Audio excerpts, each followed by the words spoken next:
हरे कृष्णा, राधे राधे, नमस्कार दोस्तों। आप प्रभु के प्यारे चैनल पर रोज माघ मास महात्म की कथा का रसपान कर पा रहे हैं। माघ मास का आध्यात्मिक और धार्मिक महत्व सनातन धर्म में अत्यधिक महत्वपूर्ण माना जाता है। इस मास में किए गए स्नान, दान, जप और तप का पुण्य कई गुना बढ़ जाता है। अध्यात्म 25 विशेष रूप से धर्म, भक्ति और पुण्य कर्मों की महिमा को दर्शाता है। इस अध्याय में वर्णित कथाएं हमें यह सिखाती हैं कि किस प्रकार माघ मास में किए गए सत्कर्म व्यक्ति के जीवन को सुखमय और मोक्षदायी बना सकते हैं। यह अध्याय हमें पुण्य कर्मों की गहराई और भक्ति की शक्ति को समझने में सहायता करता है। साथ ही इसमें बताया गया है कि श्रद्धा और नियम पूर्वक इस मास में किए गए कार्य न केवल इस जन्म में बल्कि अगले जन्म में भी शुभ फल प्रदान करते हैं। तो आइए शुरू करते हैं माघ मास महात्म 25वां अध्याय। हरे कृष्णा, राधे राधे, जय श्री विष्णु। पिशाच कहने लगा कि हे मुनि, केरल देश का ब्राह्मण किस प्रकार मुक्त हुआ, यह कथा कृपा करके विस्तार पूर्वक कहिए।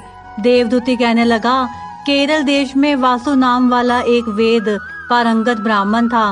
उसके बंधुओं ने उसकी भूमि छीन ली, जिससे वह निर्धन और दुखी होकर अपनी जन्म भूमि त्याग कर देश विदेश में घूमता किसी व्याधि से ग्रस्त होकर मृत्यु को प्राप्त हो गया। उसका कोई बांधव न होने के कारण उसकी ऊर्ध्व वैदिक क्रिया नहीं हुई और ना ही उसका दाह क्रिया हुई। इस प्रकार क्रिया के लोप होने से निर्जन वन में प्रेत होकर चिरकाल तक फिरता रहा। शीत, ताप, भूख, प्यास के दुख से हाहाकार करता हुआ वह नंगे शरीर रोता फिरता था, परंतु उसको कहीं सदृति नहीं दिखाई देती थी।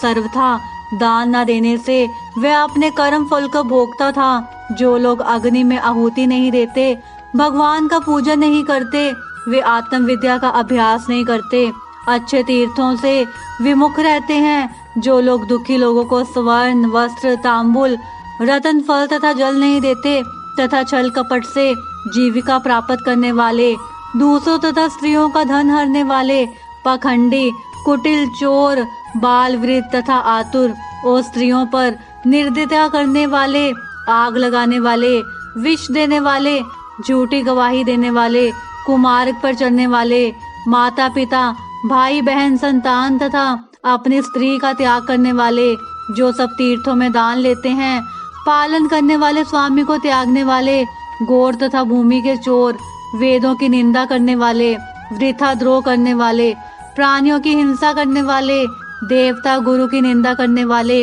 यह सभी बारंबार प्रेत, पिशाच, राक्षस तथा बुरी योनियों में जन्म लेते हैं। अतएव बुरे कर्मों से बचकर धर्म के कार्य तथा यज्ञ, दान और तप आदि करने चाहिए, क्योंकि कर्म फल अवश्य में मिलता है। इस प्रकार प्रेत की गति देखकर पाप कर्म कदापि नहीं करने चाहिए। ब्राह्मण कहने लगा कि इस प्रकार उस केरल ब्राह्मण ने उस पर्वत पर अधिक समय व्यतीत करके एक मार्ग में एक पथित को देखा, जो 2 गगरियों में त्रिवेणी का जल लिए हुए था, आनंद पूर्वक भगवान के चरित्र का गान कर रहा था। प्रेत ने उसका मार्ग रोककर कहा कि तुम डरो मत, इस गगरी का जल मुझको पिलाओ, नहीं तो मैं तुम्हारे प्राण ले लूंगा। देवदूती कहने लगा कि दुखी, दुर्बल, नंगे, मुरझाए हुए तुम कौन हो? पैरों से पृथ्वी को स्पर्श न करके चलते हो। लोमेश जी बोले। प्रेत यह वचन सुनकर कहने लगा कि मेरे ऐसा होने का कारण सुनाओ। मैंने कभी ब्राह्मणों को दान नहीं दिया, अत्यंत लोभी, क्रियाहीन, दूसरे के अन्न से पलने वाला था। मैंने कभी किसी को भिक्षा नहीं दी, ना दूसरे के दुख से दुखी हुआ। प्यासे प्राणियों को मैंने कभी जल नहीं पिलाया। मैंने कभी छाता, जूता दान नहीं किया, ना किसी को जल का पात्र, पान या औषधि किसी को दी, ना मैंने अपने घर में किसी की अतिथि को ठहराकर उसका सत्कार किया। अंधे, वृद्ध, अनाथ और दीनों को मैंने कभी अन्न से संतुष्ट नहीं किया और ना ही किसी रोगी को मुक्त किया। ना कभी ब्राह्मणों को दान दिया, ना कभी अग्नि में हवन किया। वैशाख आदि मास में किसी को ठंडा जल नहीं पिलाया। ना ही मैंने बड़ या पीपल का कोई वृक्ष लगाया, ना किसी प्राणी को बंधन से छुड़ाया, कभी कोई व्रत करके शरीर को नहीं सुखाया। इस कारण मेरा पूर्व जन्म सब बुरे कार्यों में ही व्यतीत हुआ। मेरे पूर्व जन्म के कर्मों से ही मेरी यह गति हुई है। इस वन में व्याघ्र, भेड़िए से बचा हुआ मांस तथा जंतुओं के खाने से गिरे हुए फल, वृक्षों पर लगे हुए सुंदर फल तथा झरने का सुंदर जल सभी मिलते हैं, परंतु देव इच्छा से मैं कुछ नहीं खा सकता। सर्प की तरह केवल पवन भक्षण करके जीवन व्यतीत करता हूँ। बल, बुद्धि, मंत्र, पुरुषार्थ, लाभ, हानि, सुख दुख, विवाह, मृत्यु, जीवन, भोग, रोग तथा वियोग में केवल भाग्य ही कारण होता है। कुरूप, मूर्ख, कुकर्मी, निंदित तथा पराक्रम से हीन मनुष्य भी भाग्य से ही राज्य भोगते हैं। काने, लूले, लंगड़े, नीतिहीन, निर्गुण, नपुंसक भाग्य से राज्य प्राप्त करते हैं।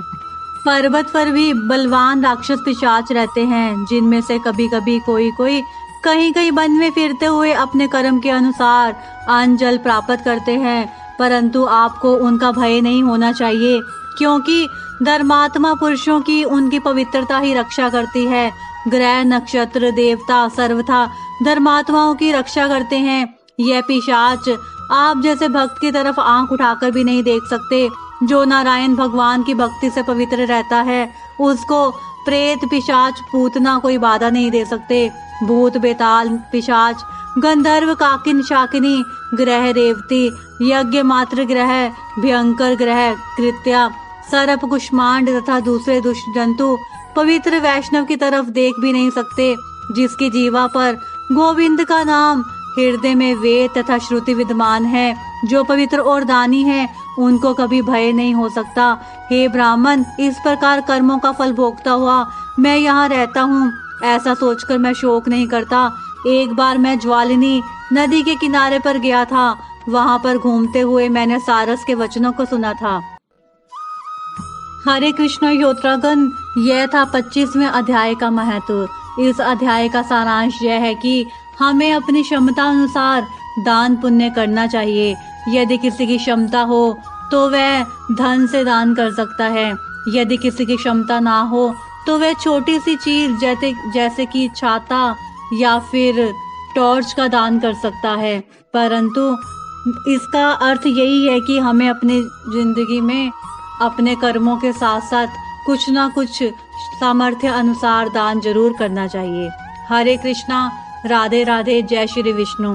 मिलते हैं कल की वीडियो में अगले अध्याय के साथ। तब तक के लिए राधे राधे।